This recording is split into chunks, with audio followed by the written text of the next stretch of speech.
Hello, welcome back to a new video on Laurel Hardy memorabilia and Chaplin collectibles.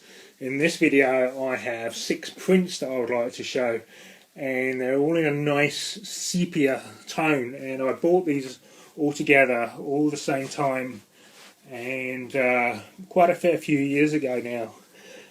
And this shot is from Babes in Toyland 1934, or March of the Wooden Soldiers. And this is the favourite in my collection of this set, and really nice portrait shot there of both Laurel and Hardy, and it's also a Christmas favourite, so the coloured version is actually really good to watch. So that's the first one in the set, and then the next one is from Chickens Come Home, which is 1931, a really nice portrait shot there of both Laurel Hardy and Mae Bush, and this is towards the end of the film where they're trying to get Mae Bush's character out of the Hardy house so Mrs. Hardy doesn't discover who she is. So it's a really nice portrait shot there, and also Mae Bush is probably one of the most favourite in the female Laurel Hardy co-stars. And then the next one is from the Midnight Patrol, which is 1933. Really nice shot there where they play novice police officers, and at the beginning of the film where they're having their lunch in their police car, and then they have a radio call come through to say that they're having a spare tyre stolen on the back of the car, and they realise it's off the back of their own police car. So it's a very funny scene in the film. And then this actor here, that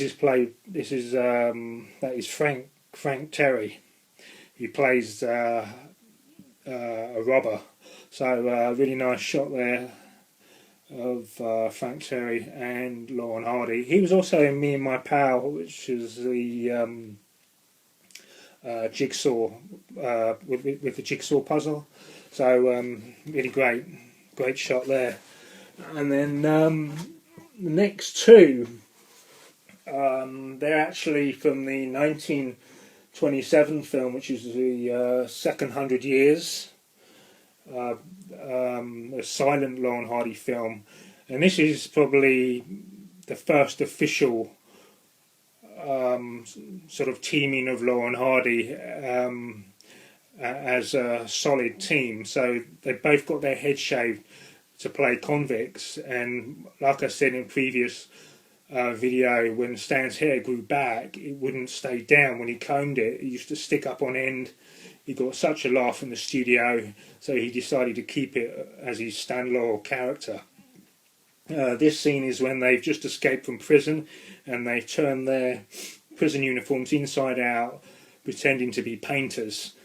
So very famous shot that from the film. And then the next shot is sort of midway towards the end of the film, where they're dressed in like dress suits or evening suits.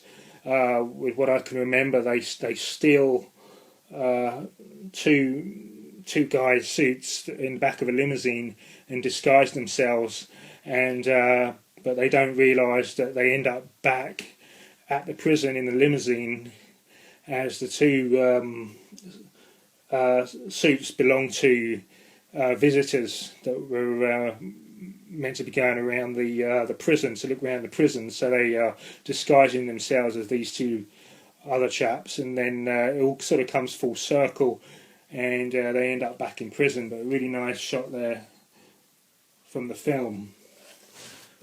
And then the last one I have, which is really nice and it's a really interesting one actually. This is from Zenobia, which is with Harry Langdon and Oliver Hardy, which is a 1939 film, and also stars Jean Parker, that played Mary Tibbet, and Ollie's character played Dr. Tibbet, and also starred June Lang, which was from Bonnie, Scotland, 1935, and also Jean Parker was in Flying Deuces of the same year, 1939. But this is quite interesting because it's like, where's Stan Laurel? Why is he not in this, because at the time there was a dispute with the contracts at the Howard studio, because they had separate contracts. So Stan had a dispute with Hal Roach at the time, and I think there was a slight fallout, but nothing serious. But eventually it was all resolved, and then after this, Stan came back, and then they did A Chump at Oxford and Saps at Sea. But this is the first film where Oliver Hardy is without Stan Laurel since the silent solo films that they've done, and then it was Laurel and Hardy together, and then Ollie did this film. And it's a film I need to actually check out, because I've not seen it for a long time, but I know Ollie's character is very different to the usual Laurel and Hardy characters that we know, and what a fine actor he was. And Harry Langdon, he was also he was a silent star, so he worked at the Keystone Studios for Max Sennett, which is also where Charlie Chaplin started out in 1914 at the Keystone Studios. So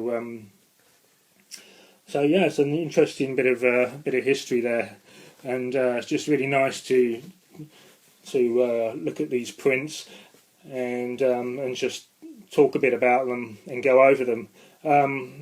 Of course, I don't have them framed, which would be really nice to get them framed, as they're already mounted, but it's all to do with space.